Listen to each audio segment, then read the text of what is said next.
Muito boa noite, irmãos e irmãs. Casa cheia, é bom ver isso.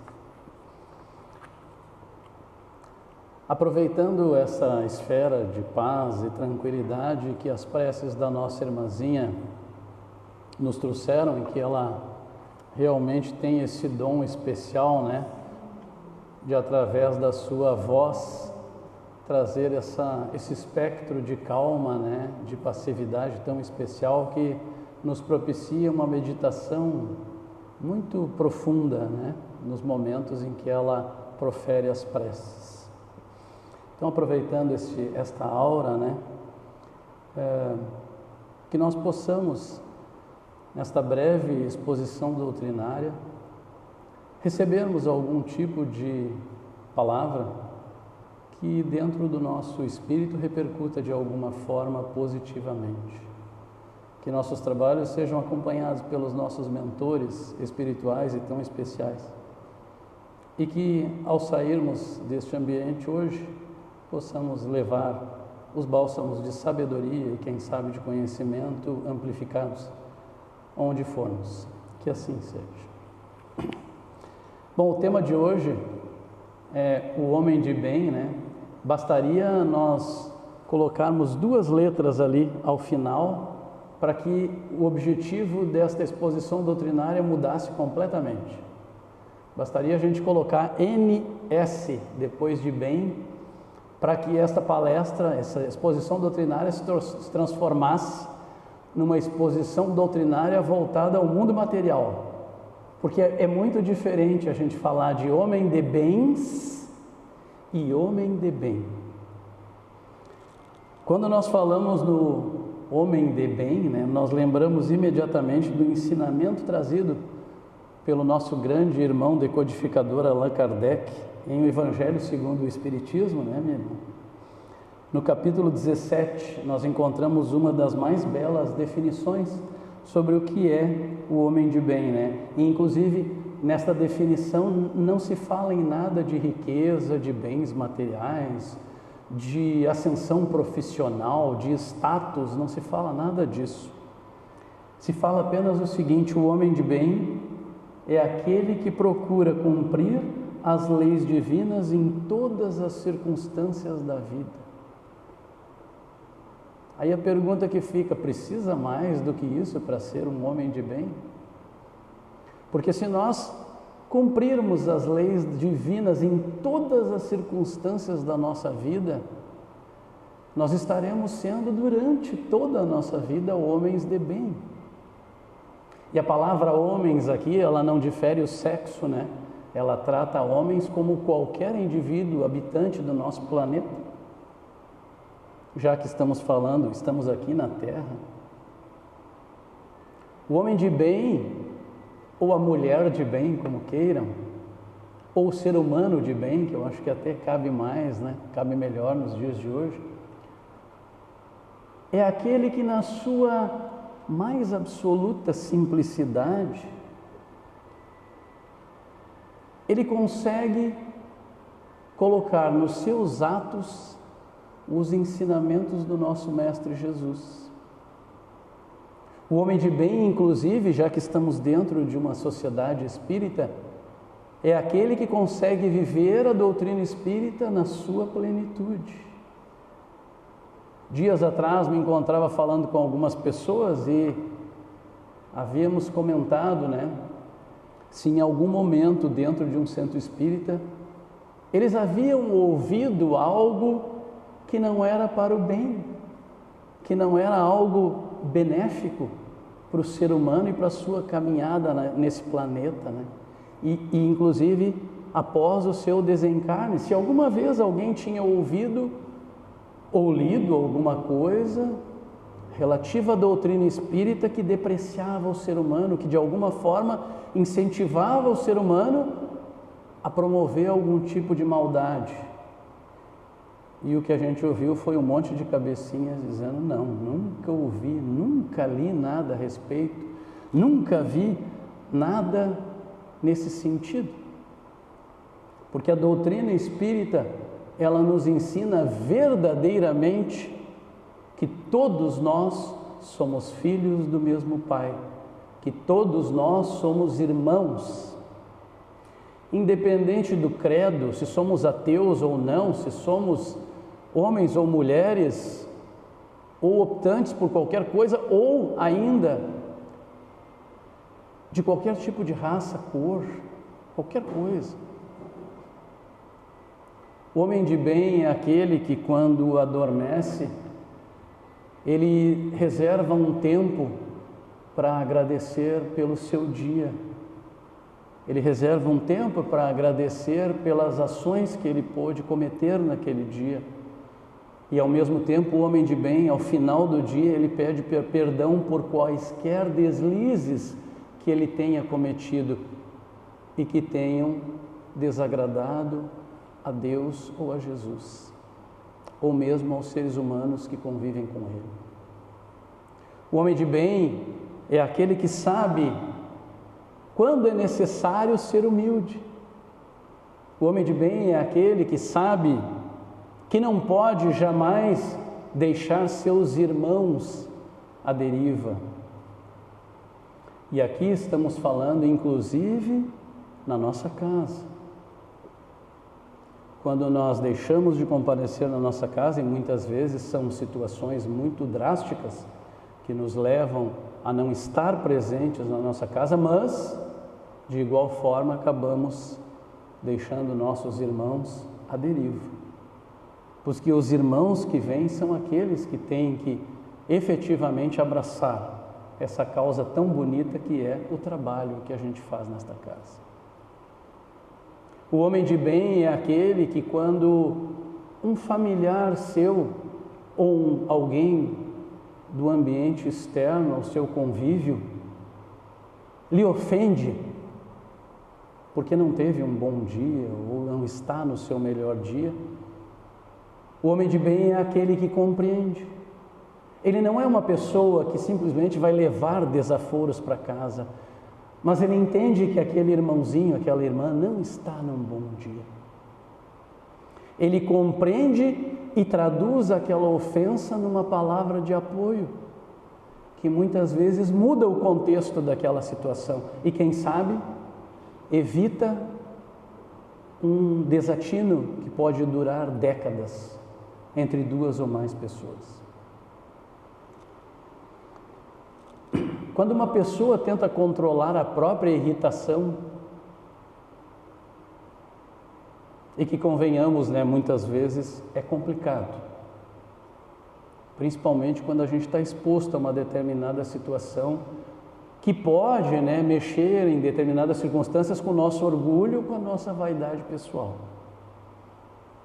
Somos seres imperfeitos ainda, mesmo médiuns, mesmo espíritas, trabalhadores, grandes seres humanos do nosso planeta, somos imperfeitos. E muitas vezes nos deixamos levar pelo sentimento, ao invés de, como bons espíritas, usarmos a fé raciocinada, usarmos o raciocínio, usarmos a razão. E muitas vezes, diante de um processo onde nos ofende a vaidade ou aquele sentimento de orgulho pessoal que a gente tem, muitas vezes a gente revida. E quando a gente revida, normalmente a gente perde a razão. Quantos de nós, em face a uma discussão, enfrentaram aquela situação, mas não como espíritas, não observando aquilo que a doutrina espírita nos ensinou? Deixamos que prevalecesse naquele sentimento, aquele sentimento terreno, e revidamos. E muitos de nós nos arrependem até o fim da vida por ter revidado numa determinada situação. Somos seres imperfeitos, mas temos dentro de nós essa chama que o Cristo plantou. Se observarmos, em algum momento Cristo deixou de ser um homem de bem? Até hoje, eu já pesquisei e não achei nenhuma escrita, nenhuma passagem que em algum momento fizesse com que duvidássemos da conduta de Cristo na terra. E mais, pelo que os Espíritos nos trazem, a conduta de Cristo no plano espiritual. Tanto é que Cristo esteve aqui por um breve período, alguns anos apenas. E Cristo, na sua tenra idade, na sua época de criança, Ele não operou milagres, Ele operou quando adulto, quando jovem adulto. E vejam, naquele pequeno espaço de tempo em que Cristo esteve na terra, a semente que Cristo deixou plantada entre os homens. O homem de bem é aquele que perdoa, e Cristo, quando estava crucificado, sentindo a dor do corpo humano e sendo judiado até o seu último momento de vida, Ele ainda pronunciou aquelas sábias palavras: perdoai-os, Pai, pois eles não sabem o que fazem. Nós nem precisamos chegar até a cruz, nem precisamos ser tão judiados quanto Cristo foi, mas muitas vezes nós não sabemos perdoar, por coisas muito menores do que uma crucificação, do que uma morte provocada. E nem precisamos ter uma multidão na nossa frente gritando, para que Cristo fosse morto. Às vezes é apenas uma pessoa só que está na nossa frente. E nós precisamos, como estudantes da doutrina espírita, como simpatizantes da doutrina espírita, como espíritas e médiuns, nós precisamos ter essa compreensão de que um mundo melhor, um mundo de homens de bem, não de homens de bens, um mundo de homens de bem se faz com boas ações, com bons sentimentos, com boas retribuições, com compreensão, com a anulação do egoísmo, com a anulação da vaidade, com a anulação do orgulho, apenas com o aspecto da compreensão. Jesus é o nosso maior modelo do homem de bem. Muitos de nós não conhecemos Deus. Sabemos que Ele existe, Mas Deus é o maior ser de bem que existe em toda a face do universo, inclusive em todos os universos. Deus é o maior ser de bem existente em tudo isso. Ainda no estudo sistematizado da doutrina espírita, falávamos sobre a dádiva de não conhecermos Deus, de nunca o termos visto, mas saber que Ele está em tudo. Inclusive em ferrenhas discussões sobre o fato científico trazido pelo homem com relação à comprovação da existência de Deus.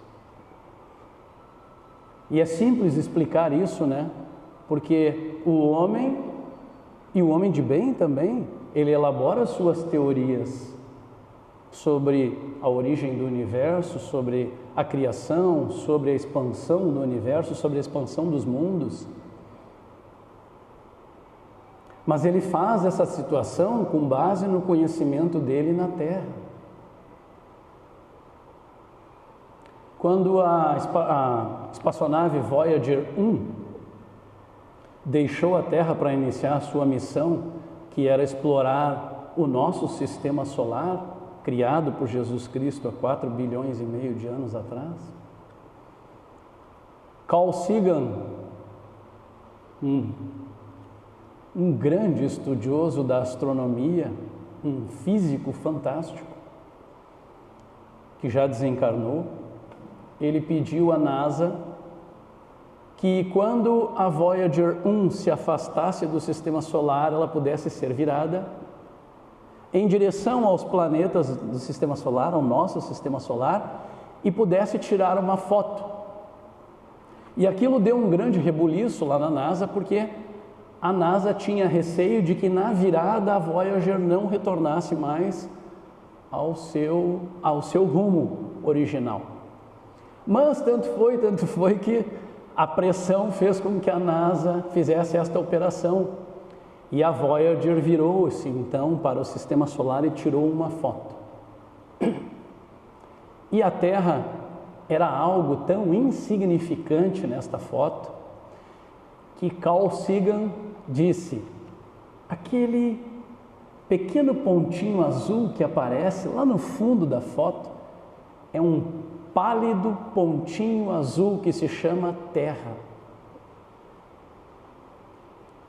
E esta foto, ela ficou registrada para a humanidade, não porque ela foi uma foto da Terra, mas porque ela mostra como o nosso planeta é pequeno diante do universo, como nós somos pequenos diante de tudo isso que Deus criou. E muitas vezes, dentro deste pequeno pálido ponto azul, nós temos pessoas que pensam que são Deus. Pessoas que pensam que estão acima de todos os outros homens, sejam eles de bem ou não. Mas essas pessoas deveriam, quando elas se acham acima de todos os homens, pegar aquela foto, olhar e tentar identificar essa aqui é a Terra, para ver como somos pequenos diante desta imensidão que está à nossa volta. E mais, triste pensamento dos seres humanos, quaisquer seres humanos, de pensarem que somos únicos no universo, de pensar que aquele pálido pontinho azul que aparece na foto é o dono do universo. E isso nos dá o direito de sairmos desse pálido ponto azul e tentarmos colonizar outro mundo, outros planetas, quando nem ainda consertamos o nosso, que está pedindo, aos seres humanos: me ajudem, olhem para mim, olhem para a sua terra, sejam homens de bem para com o seu planeta e cuidem dele.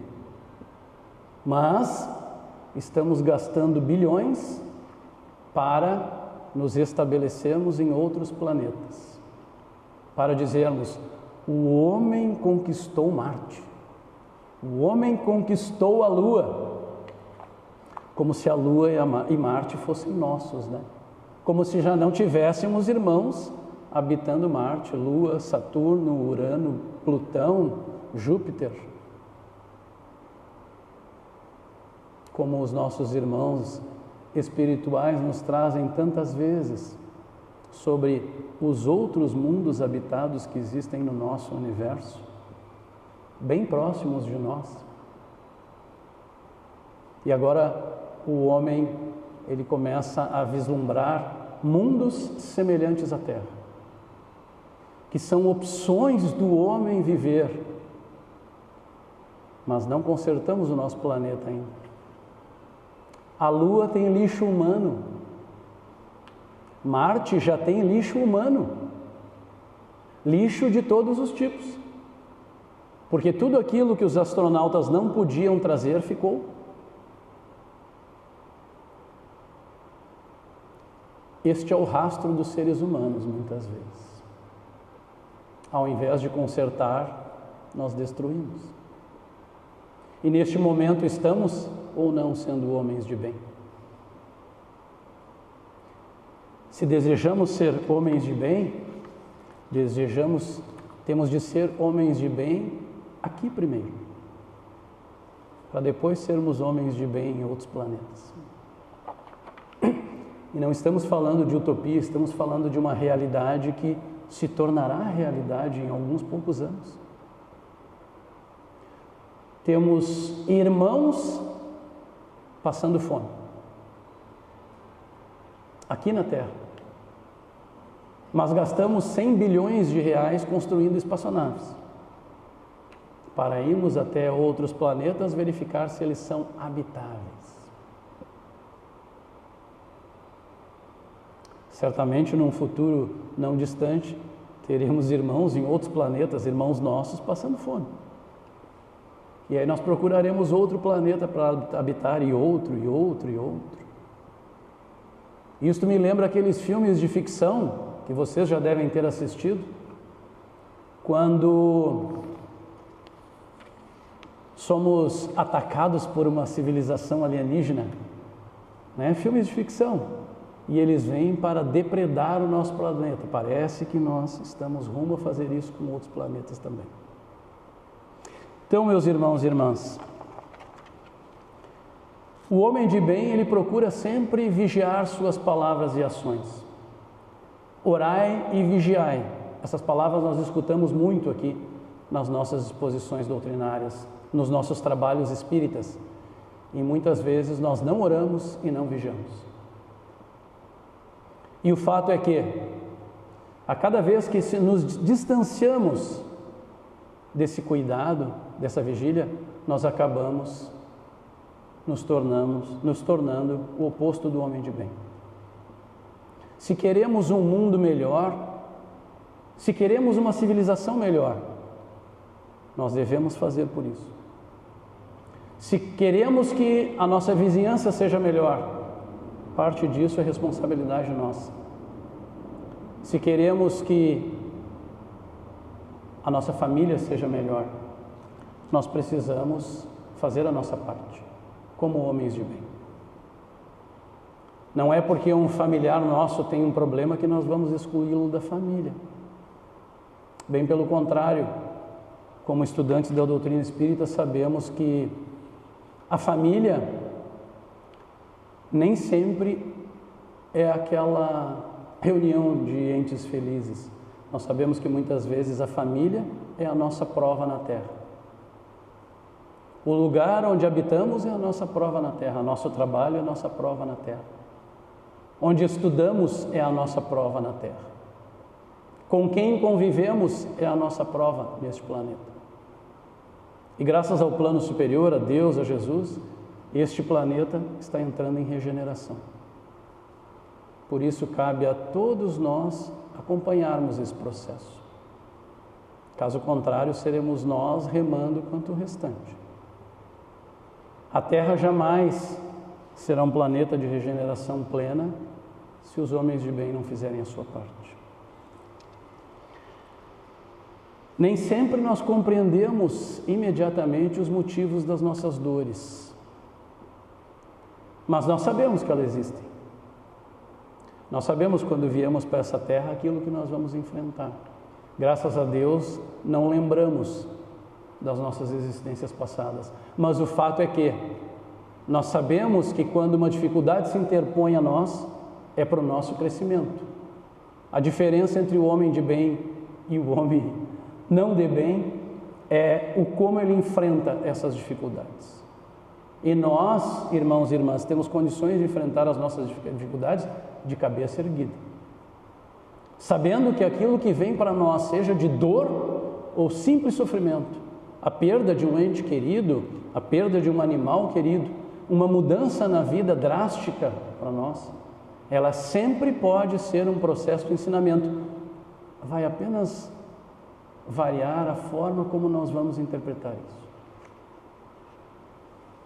E nós somos pessoas evoluídas. Nós estamos em 2026, 7 de maio de 2026.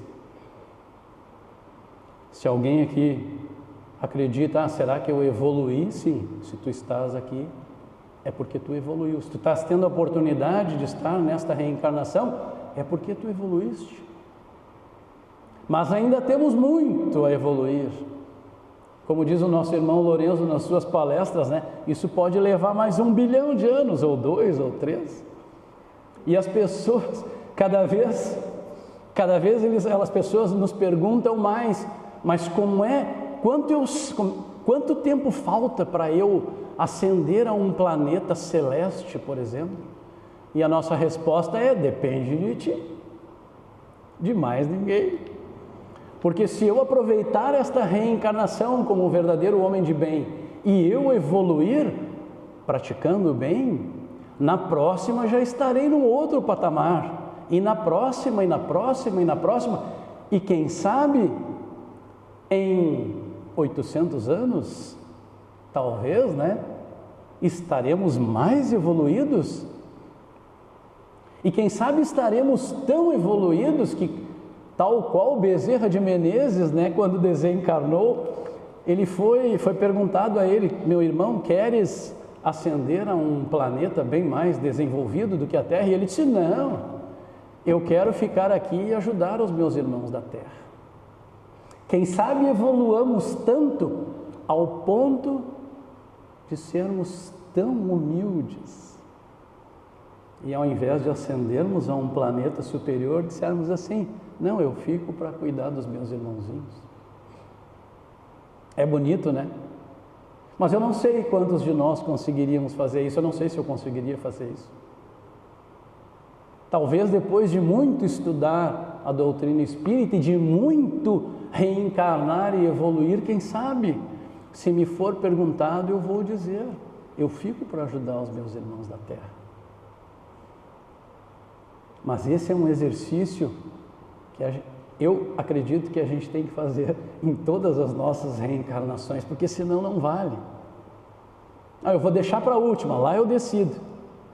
Não, a gente tem que pensar que quando essa encarnação chegar ao fim, a gente tem que fazer o nosso exercício e dizer: o quanto falta ainda para eu me sentir realizado com relação às ações de bem que eu não fiz. Ao invés de pensar que a vida ela vai consumindo o corpo e a gente vai contando os dias até chegar ao fim, vamos inverter esta matemática. Quando o fim estiver chegando, façamos o contrário. Quanto falta de bem ainda no meu ser para eu sair daqui realizado? Para eu sair daqui como um homem de bem? Quanto falta? Se eu tenho aí, eu vou fazer um cálculo, eu tenho 20 anos de vida, então falta 20 anos para eu ser um homem de bem. Eu vou batalhar nesses 20 anos para eu ser um ser humano exemplar, não para os outros, é para mim. Porque quando a balança entre o bom e o ruim for pesada e nós estivermos lá na frente dos nossos irmãos no plano superior, o que a gente não espera, mas o que a gente agradece é se a balança pesar mais para o bem. Significa que fomos bons homens de bem neste planeta. Então, irmãos e irmãs, esqueçamos o status, esqueçamos o sucesso, esqueçamos a posição profissional que atingimos enquanto nesta terra. Quantas vezes o nosso nome foi gravado na pedra? Porque o nosso nome vai ser esquecido. Mas nós seremos lembrados pelo bem que nós fizemos. Isso nós seremos lembrados aqui e em outros planos que nós formos. Inclusive, quando ascendermos a outros planetas mais evoluídos, seremos lembrados pelo bem que fizemos. Quantas vezes honramos aquelas 4 palavrinhas: o homem de bem. Eu agradeço, irmãos e irmãs, a todos desta sala,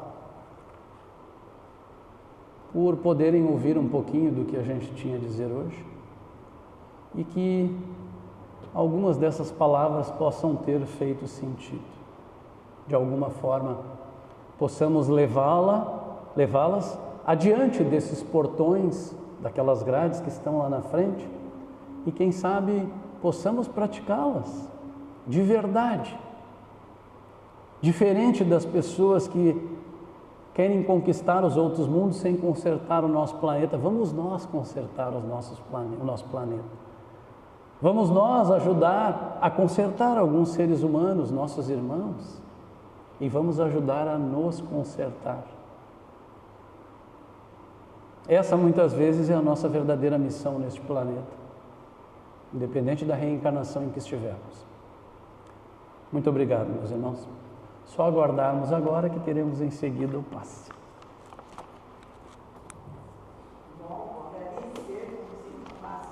A gente que agradece. Excelente. Muito obrigado, A irmã. sua exposição. Muito E obrigado. às vezes a gente pensa assim, que pena que fulano não estava aqui para ouvir